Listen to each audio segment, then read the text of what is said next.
हाल ही में हमने देखा कि इल्तिजा मुफ्ती की तरफ से एक्स के ऊपर एक रिपोस्ट किया जाता है।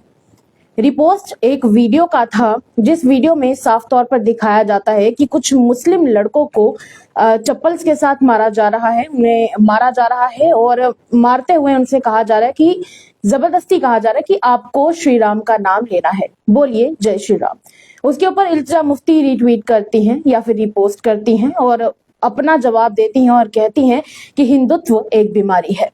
इस पर बातचीत करने के लिए मेरे साथ विश्व हिंदू परिषद के वर्किंग प्रेसिडेंट मौजूद है राजेश गुप्ता जी। किस नजर से देखते हैं आप इस सबको सर? सबसे पहले तो देखिए, मुझे ऐसा लगता है कि एक मानसिक दिवालियापन इल्तिजा मुफ्ती का सामने आया है, जिसने इस तरह की टिप्पणी की है। इसका मतलब ये नहीं है कि किसी को जबरदस्ती हैकल करना और उससे कुछ कहलवाना, उसकी मैं कोई उसकी अप्रिशिएट करता हूँ, उसको भी मैं डेप्रिशिएट करता हूँ, उसको भी मैं ठीक नहीं समझता। मतलब किसी से जबरदस्ती कुछ भी करना वो गलत है और उसको मैं ठीक नहीं समझता। लेकिन सबसे पहला तो ये है कि वो जो वीडियो उन्होंने पोस्ट किया है अपने ट्विटर के ऊपर, उस वीडियो की ऑथेंटिसिटी क्या है? नंबर वन, वो वीडियो क्या डॉक्टर्ड है? वीडियो में दिखे जाने वाले कैरेक्टर्स कौन हैं?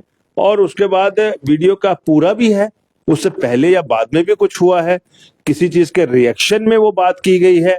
तो ये सारी चीजें एक जांच का विषय है। सबसे पहले तो जो कंसर्न्ड एजेंसीज हैं, ना केवल उस वीडियो की ऑथेंटिसिटी, बट उससे पहले वो उस तरह की सिचुएशन क्यों बनी है, उसकी भी जांच पड़ताल करें और फिर ये सच्चाई सामने आए।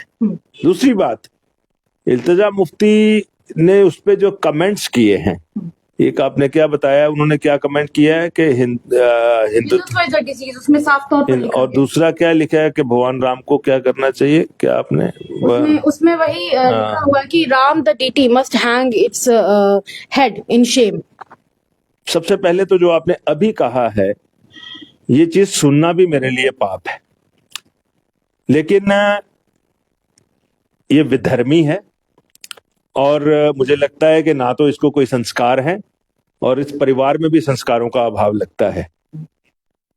क्या जब वहां पे कश्मीरी पंडितों का नरसंहार हो रहा था, जब मस्जिदों से आवाजें आ रही थी कि ये हिंदू यहां से छोड़ करके चले जाएं, जब हमारी कश्मीरी पंडितों की बेटियों, बहनों, बच्चियों के साथ दुर्व्यवहार हो रहा था, क्या जब उसके बाद लगातार एक टारगेटेड वायलेंस हो रही है वहां पे कि अगर कोई हिंदू मजदूर भी बाहर का वहां काम करता है उसको हम मार देते हैं वहां पे, और उसके बाद स्टॉइक साइलेंस ये मुफ्तीज अपना लेते हैं, उस वक्त जो इनके इष्ट देव हैं, जो इनके भगवान हैं, जो जिनको ये कहते हैं पीर पैगंबर, उस वक्त उनके बारे में अगर कोई इस तरह की टिप्पणी करे तो फिर इनके मन पे क्या बीते?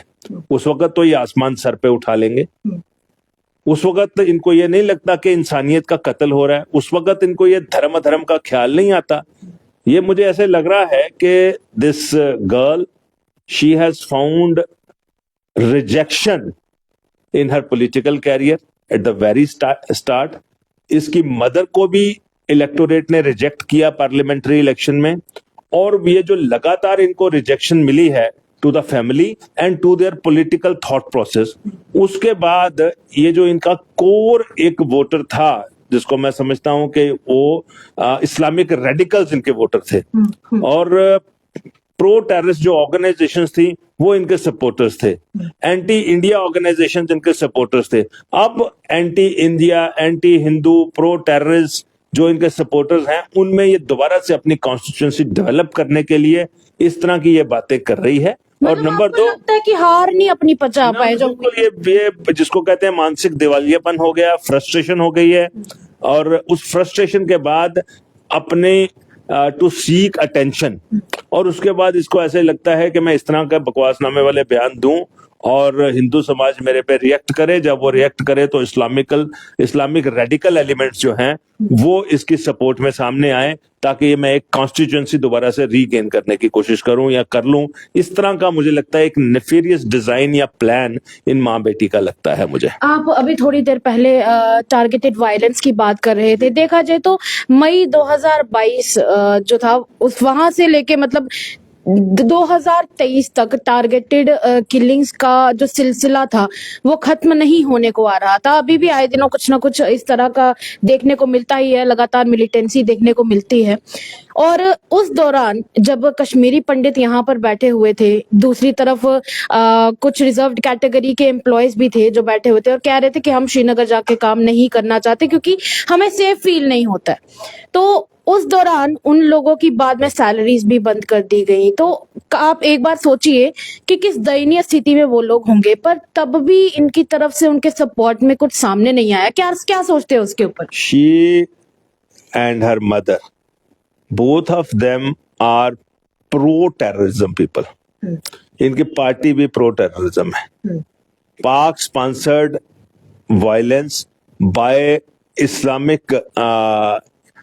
इस्लामिस्ट टेररिस्ट, ठीक है, उनके द्वारा ये की जा रही है और ये उनको शेल्टर, प्रोटेक्शन एंड सपोर्ट देने वाले हैं। और क्योंकि इनको रिजेक्शन मिल गई है, जब भी इस तरह की कोई वायलेंस के इंसिडेंट होते हैं, अभी दूर क्यों जाना, आप 2022 में चली गई, अभी तक हो रही है। अभी इलेक्शन के रिजल्ट आने के बाद भी 8-10 इंसिडेंट्स ऐसे हो गए हैं। गगनगीर में हुआ, गुलमर्ग में हुआ, जब 2 फौजी, मैं वो टारगेटेड किलिंग्स की बात कर रही हूँ। टारगेटेड किलिंग अभी तराल में हुआ, वो चौहान करके लड़का, गगनगीर में भी टारगेटेड है। उससे पहले वो हमारी बहन थी सिख बंधु, वो टीचर थी वहां पे, वो भी क्योंकि वो मुसलमान नहीं थी, वो सिख थी, इस करके उसको मार देते हैं। इस तरह के बड़े सारे इंसिडेंट्स कंटिन्यूसली हो रहे हैं। उस वक्त इनके मुंह को जैसे होता है कि स्टेपलर से किसी ने बंद कर दिया, उस वक्त ये बोलते नहीं है। उस वक्त इनका कोई चीज खतरे में नहीं आती, उस वक्त इनको कोई इंसानियत दिखाई नहीं देती। उस वक्त इनका जो भगवान है, उस वक्त उसके बारे में इनकी कोई टिप्पणी नहीं आती कि किसको शर्म आनी चाहिए या नहीं आनी चाहिए। और आज ये बिल्कुल मैं समझूंगा कि बेशर्म होके, बहुत ही इस तरह की लैंग्वेज के बारे में हम सोच भी नहीं सकते सभ्य समाज में, कि एक ईश्वरीय शक्ति के प्रति, भगवान के प्रति जिसका सारा विश्व आदर करता है, जिसका सारा विश्व अनुसरण करता है, उसके बारे में इस तरह की टिप्पणी की जाए, ये सभी मर्यादाओं से परे है। ये सभी मर्यादाओं से परे है, ये बर्दाश्त नहीं की जा सकती। और मेरा ऐसा मानना है कि सरकार को तुरंत इसके ऊपर कार्रवाई करनी चाहिए। ब्लास्फेमी जैसा अगर कोई लॉ है, मैं कानून का जानकार उतना नहीं हूं, तो इसके ऊपर ब्लास्फेमी जैसे लॉ के तहत और हिंदू समाज को भड़काने के लिए, उनकी भावना को आहत करने के लिए एक कोई मुकदमा दर्ज होना चाहिए, इसको फौरन अरेस्ट होना चाहिए। और ये चाहती होगी कि पब्लिक रिएक्शन हो, तो मैं उस जो दूसरी परिधि है ना, जो लोग टेररिज्म को सपोर्ट करते हैं, उनमें शायद मैं हीरोइन बन जाऊं, लेकिन बनेगी, मतलब पॉपुलैरिटी गेन करने की कोशिश हो रही है। हाँ। अच्छा, एक बात और देखी जाती है कि चलिए, जब उन्होंने जो बयान दिया, बाद में फिर उसके बाद जब उनसे पूछा जाता है कि आप किसके बारे में बात कर रहे हैं, तो उन्होंने कहा कि नहीं, मैं हिंदुइज्म की बात नहीं कर रही हूँ, मैं हिंदुत्व की बात कर रही हूँ। जो सावरकर की फिलॉसफी है, वो लोगों को कहीं ना कहीं तोड़ने का काम करती है। तो उसके ऊपर क्या आपका रिएक्शन रहेगा? मुझे नहीं पता कि ये कौन सी इसने डॉक्टरेट हिंदुइज्म या हिंदुत्व के ऊपर कर ली है, जो ये इन दोनों का फर्क ढूंढ के आ रही है। कितनी ये पढ़ी लिखी है और कितना इसको हमारे पुरानों शास्त्रों का ज्ञान है, जो हिंदुत्व और हिंदुइज्म के बीच में डिफरेंशिएट करके तो उसको ये एक्सप्लेन कर रही है। या कौन सी इसने पढ़ाई सावरकर के ऊपर कर ली है। सावरकर तो भारत को आजाद करवाने के लिए सबसे लंबी सजा पाने वाले व्यक्ति थे। काला पानी में सजा वो भुगतते रहे, और भारत की आजादी के लिए जो संघर्ष सावरकर जी ने किया है वो अनुकरणीय है। और वाकई, क्योंकि ये तो टेरर फिलॉसफी पे यकीन करते हैं, ये सावरकर की फिलॉसफी पे कैसे यकीन करेंगे? ये टेररिज्म फैलाने वाले हैं। ये उन लोगों के उस आइडियोलॉजी में यकीन करते हैं जो टारगेट किलिंग्स करते हैं। ये उस आइडियोलॉजी में यकीन करते हैं जो मस्जिदों से आवाजें देते हैं कि कश्मीरी हिंदू यहाँ से निकल जाएं। ये उस फिलॉसफी पे यकीन करते हैं जो घात लगाकर भारत के फौजियों के ऊपर हमले करते हैं। तो नेचुरली ये सावरकर की राष्ट्र की अखंडता को लेकर के जो फिलॉसफी है, उसके ऊपर ये यकीन नहीं करेंगे। उसने सच बोला है। और जो उसने, आप कह रही है कि सब्सिक्वेंट भी बयान दिया है, वो उसने अपना मानसिक दिवालियापन कन्फर्म किया है। वो उसने बताया है कि ये मैंने कोई ऐसे ही बयान नहीं दिया, मेरी भावना ही यही है। तो जब उसकी भावना एक्सपोज हो चुकी है तो समाज को समझना चाहिए कि इस तरह के नेफेरियस एलिमेंट हमारे बीच में है। जम्मू कश्मीर की सरकार को भी समझना चाहिए कि इस तरह के नेफेरियस एलिमेंट्स जम्मू कश्मीर में रह रहे हैं, क्या वो सभ्य समाज के अंदर रहने के काबिल भी हैं या नहीं है। ये भी एक बड़ा प्रश्न आज खड़ा हो गया है। तो कई सारे बड़े प्रश्न आज खड़े किए गए हैं विश्व हिंदू परिषद द्वारा। ये थे मेरे साथ विश्व हिंदू परिषद के वर्किंग प्रेसिडेंट, और इन्होंने हमारे साथ राजेश जी ने, पहले तो राजेश जी आपने हमारे साथ जो कीमती वक्त जाहिर किया उसके लिए भी बहुत बहुत शुक्रिया। कोई बात।